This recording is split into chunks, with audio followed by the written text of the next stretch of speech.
because after planting, we'll now wait. By estimation, it's supposed to take 21 days. 21 days before germination. For potato, we call emergence, before the crop emerges. So between these 21 days, or before these 21 days, however, what happens? Of course, we have to be thinking about how to mitigate against weeds, because potato, just like any other short-term crop, needs to grow free from weed competition. So after planting, it's highly recommended that you spray a selective herbicide, a pre-emergence one, just before emergence, or just before the 21 days. So in between the the first day after planting and before the crop germinates, maybe you can talk after 2 weeks, you can spray the herbicide. Back to you, Mr. Kamau. Okay, thank you. So after planting our potatoes, so what are the fertilizers that we are supposed to use, and what are some of the diseases that may usually affect potatoes, and what chemicals should I use? Oh, thank you. Immediately after germination, because as I mentioned earlier, potato takes 21 days to germinate. We call it emergence. So after the crop has germinated, the very first thing, or the activity, the series of the activities and how they follow each other, I'm going to divide this into two. We have two categories of activities that you are supposed to carry out as a farmer. One of them is the crop nutrition part. Crop nutrition simply has to do with the fertilizer application and the generally feeding, because as we know, potato crop, for it to give you good yield, you have to apply some fertilizers. Then the second part will be crop protection. Crop protection has to do with the diseases. We look into what are some of the diseases that you as a potato farmer, you should be prepared to battle when managing your crop. Because as I mentioned, maybe in another video, for the crops you are doing, you need to understand them, because we have what we call the important diseases and the important pests. Different diseases, different pests for specific crops. So we look at potato as a crop. What are the important diseases and what are the pests which are likely to affect this crop, and how do we control them? Let's start with the crop nutrition part. The very first week after germination, we call it the crop is at establishment stage. What are the recommended types of fertilizer? Experts or agronomists will tell you any crop at establishment stage requires a fertilizer which has a good level of phosphorus. Phosphorus is what the crop uses to develop roots. Potato crop requires very healthy leaves, well-established foliage, because as I mentioned earlier, these tubers, we are looking forward to their expansion and all that. Whatever is stored in those tubers is created or is cooked on those leaves. So you need to apply a good level of nitrogenous fertilizer to help to boost the foliage. Then the crop will advance to another stage, like this one is at flowering stage. At onset of the flowering, potato farmers need to introduce a fertilizer which is high in potassium. Potassium is responsible for the tuberization process, and it's also responsible for the tuber expansion. So as a farmer, just know this is the opportune time when the flowers are about to come out. the onset of the flowering, or what we call the budding stage, come with a fertilizer high in potassium and then apply. Just to make it simple, because you cannot do two top dressing on potato or on your crop. In potato, we normally recommend at least 2 applications of fertilizer. The first one is the very first one, which you talked about, the high phosphorus. The second one should have the two elements, that is nitrogen and potassium, and I've explained their roles. There are no farmers normally ask some questions about what is the role of phosphorus when it comes to the tuber expansion, or when it comes to enhancing the tuber expansion process. From experience, what I've realized, potassium has more work when it comes to tuberization and the tuber expansion than phosphorus, because we all know basic agronomy that phosphorus is responsible for root development. So normally I tell farmers not to confuse a potato being a stem tuber with other root tubers, because for people who insist that you need to apply phosphorus at flowering stage, basically these people have in their thinking is that the potatoes or the tubers we are looking forward to are roots. They are not roots. I explained very well that potato is a stem tuber, and what we get, all the tubers we get, are associated or come from the attached to the stems, not the roots. So if you are a potato farmer, just follow that program. Start with a high phosphorus, then do a top dressing of a mix of high potassium and a high nitrogen, and you'll have a very good crop. When it comes to foliar feeding, because what I have explained is what we call the base, or the fertilizers we apply for the crop to uptake through the roots. The foliar feeding again should also follow the same.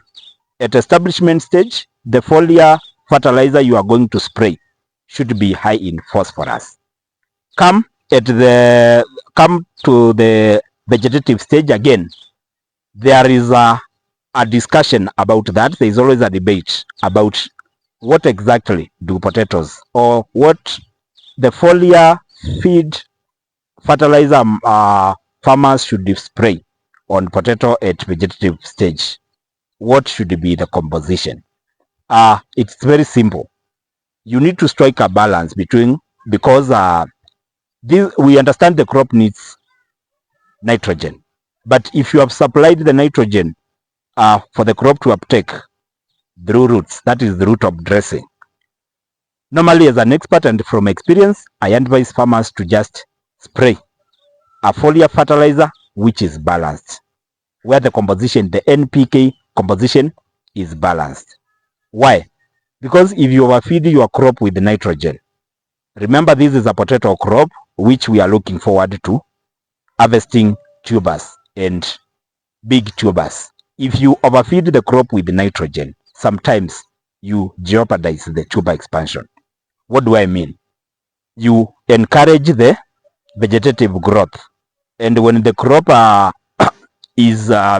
becomes over vegetative, the tuberization process is affected. So the crop ends up with very small tubers which are unable to expand, because the crop spent a lot of time establishing and building on the foliage.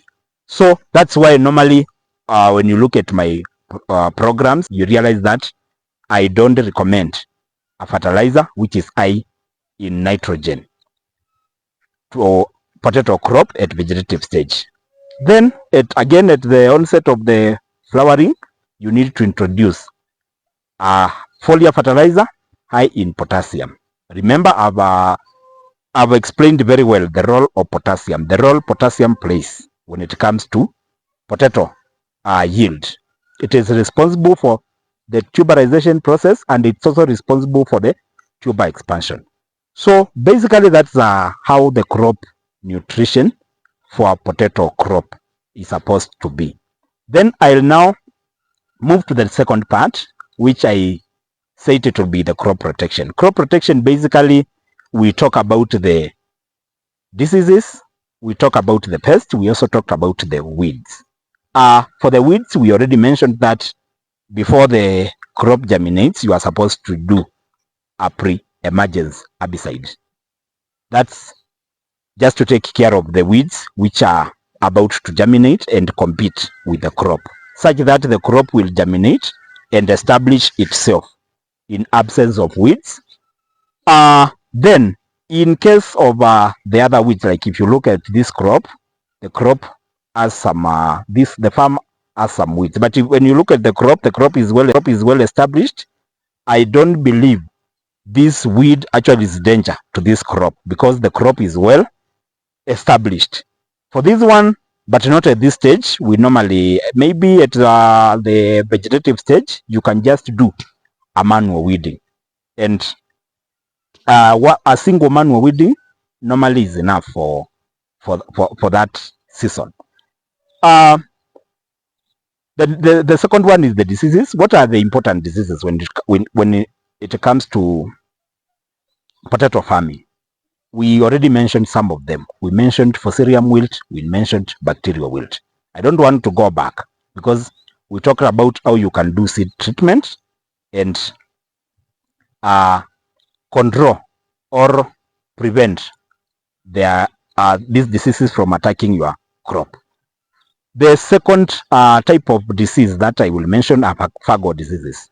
The most important one is a blight. We have the two of them. We have early blight and we have late blight.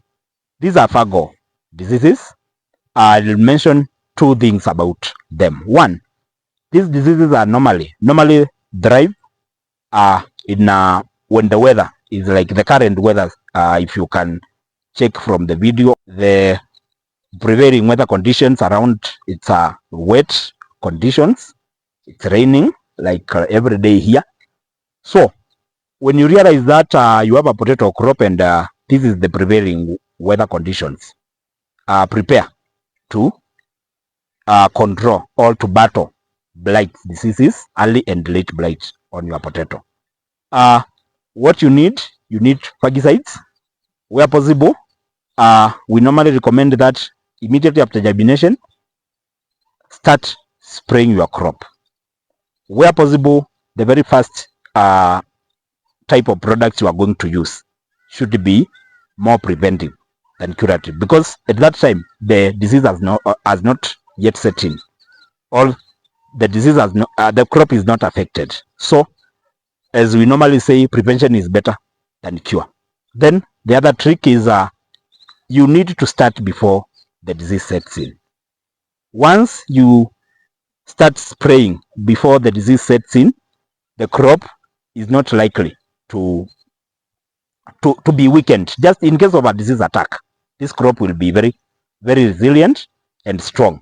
And in case of an attack, you'll just be spraying, and then the crop the recovery process will be a bit easier than when the crop already has some injuries, when the crop already has some symptoms. For this farmer, I think this is a very good farmer, because honestly, there is no way I can show you. I really don't have a crop, or do you have any crop where we can show the difference between the two diseases?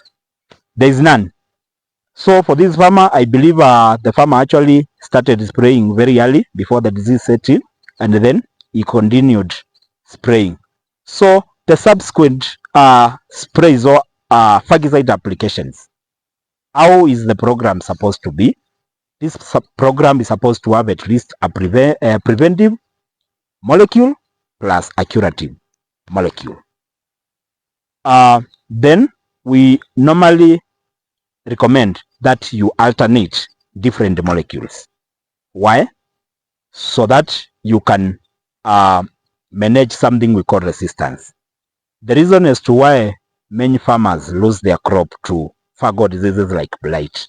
It's because of resistance, fungicides resistance, where you continue spraying one type of fungicide or one class or one molecule until the pathogen which you are trying to control is used to that molecule, and there is nothing that can happen. The fungicide can no longer control the pathogen. So that's why we normally recommend that you alternate. And for the farms I visit or for the farmers we interact with, we normally compose or we normally review the spraying programs such that we don't end up or we don't build resistance when spraying or when applying our chemicals. I don't want to mention the specific molecules. I don't want to mention the specific products, but in case you need a program or a spraying program, I have my number on the screen, so you can simply contact me and I'll share my potato spraying program or even the whole potato growing guide with you. So you can simply contact me through that number via WhatsApp. Most of the farmers who watch my videos, they contact me via the WhatsApp and I normally respond. So the programs are there. You can get them and they will help you. Because one thing about having a growing program or that spraying program is you realize you are timely. You know when to spray what or when to apply which product, and you can even budget. You can even focus ahead and see in 2 weeks this will be required.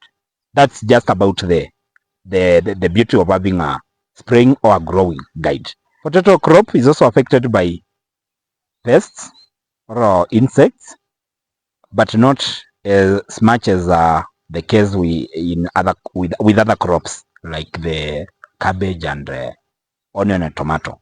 So the very first pest as a potato farmer you need to prepare or to expect to do something about it is cutworms. Cutworms normally affect the crop at establishment stage, just when the crop is germinating or at emergent stage.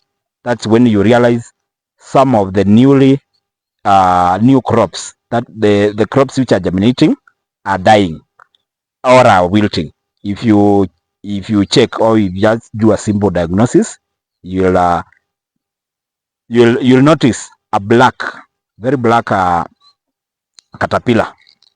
Normally it hides itself there in the soil, and that's what we call cutworm. Cutworm control is very simple. There are so many products that you just spray or you drench, and then that is well taken care of.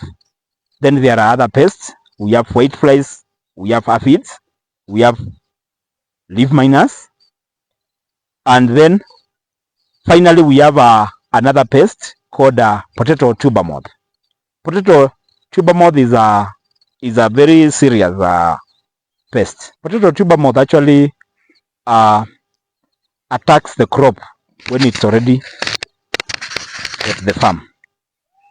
It can attack the crop at either flowering stage or at even the vegetative stage, and then the pest will lay eggs, and then if your farm happens to have cracks or if you have not done the earthing up very well, the pests or the eggs can find themselves down there in the soil, and then that's where now the worm comes from.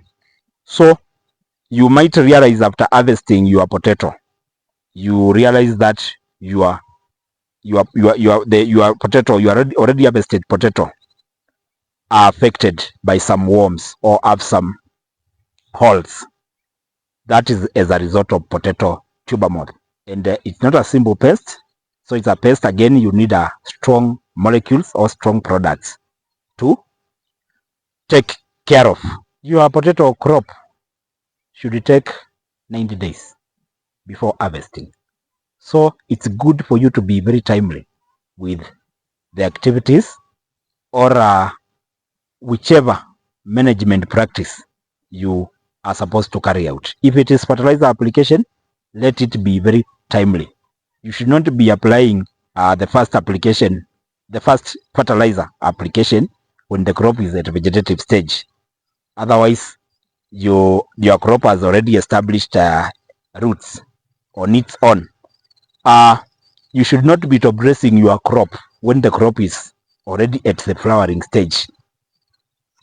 The same timeliness should also be observed when it comes to also spraying of the chemicals. And if you do it in a timely manner, you are likely to have a very good crop, a crop which is healthy, and it's from the healthy crop that you are going to get the good yield. And what is yield in potato? Yield in potato is just having many tubers from one crop and the average size of the tubers from that crop being big or being the market size. That is what we call yield in potato. Otherwise, if you happen to have, let's say, even 10 tubers from one crop and then it's only 2 tubers which qualify for what we call aware potato or market size potato, then the rest is seed. For me as an expert, I'll tell you, you are not doing well. So that's all about potato farming. Share with your fellow farmers and tell them to subscribe, and let's keep in touch. Thank you.